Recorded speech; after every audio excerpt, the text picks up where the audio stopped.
दोस्तों, आज हम इस वीडियो में आपके साथ डिस्कस करेंगे माइक्रोमीटर के द्वारा रीडिंग किस प्रकार से ली जाती है।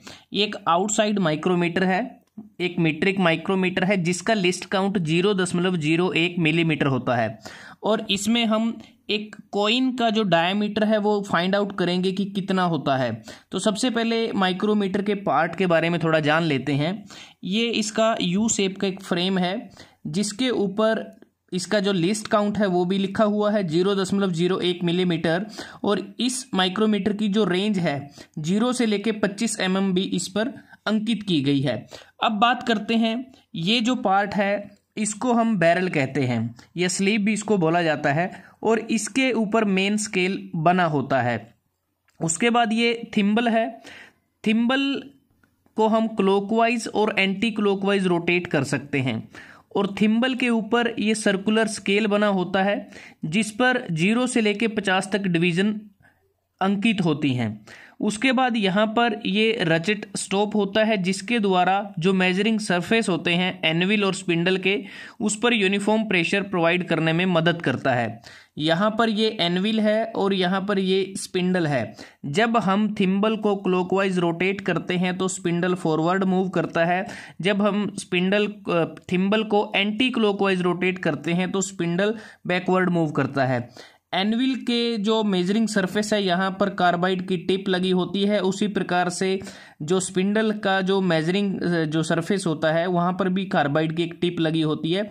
क्योंकि ये इसलिए लगाते हैं क्योंकि वो काफ़ी हार्ड मटेरियल होता है और बार बार मेजरिंग करने से ये जो है ये घिसे ना। अगर कोई दूसरा मटेरियल है तो वो घिस सकता है, लेकिन कार्बाइड की जो टिप है वो इतनी आसानी से घिस नहीं जाती।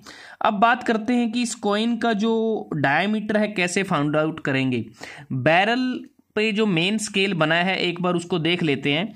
इसके ऊपर की जो रीडिंग होती है, जो मेन डिवीजन जिसे हम कहते हैं, वो मिलीमीटर में होती हैं। कंप्लीट मिलीमीटर होता है, जैसे 1 mm, 2 mm, 3 mm, 4 mm, 5 mm, इसको पूरा मिलीमीटर ही पढ़ा जाता है। और इसके बीच में ये जो लाइन नज़र आ रही है इसको हम रेफरेंस लाइन या फिर डेटम लाइन बोलते हैं।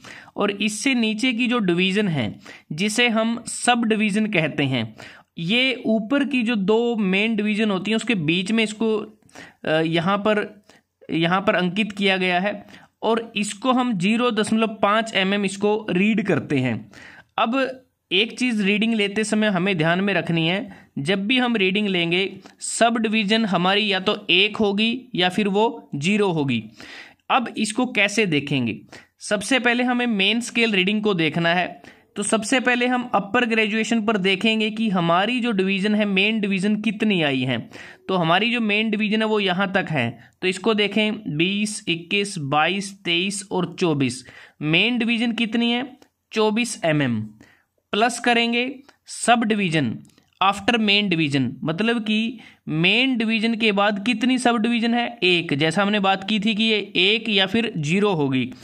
1 है और इसको मल्टीप्लाई करेंगे 0.5 mm के साथ, क्योंकि इसको रीड क्या करते हैं? 0.5 mm। तो 24 mm प्लस 1 इंटू 0.5 mm, तो 24 mm प्लस 0.5 mm। तो हमारे पास जो मेन स्केल की रीडिंग कितनी आई? 24.5 मिलीमीटर। उसके बाद हम थिम्बल पर सर्कुलर स्केल पर देखेंगे कि इसकी कौन सी डिवीज़न है जो रेफरेंस लाइन के साथ कंसाइड कर रही है या फिर मैच कर रही है। तो यहाँ पर हमने देखा 35, 36, 37, 38, तो 39वीं जो डिवीज़न है वो रेफरेंस लाइन के साथ मैच कर रही है और इसका जो लिस्ट काउंट है 0.01 मिलीमीटर।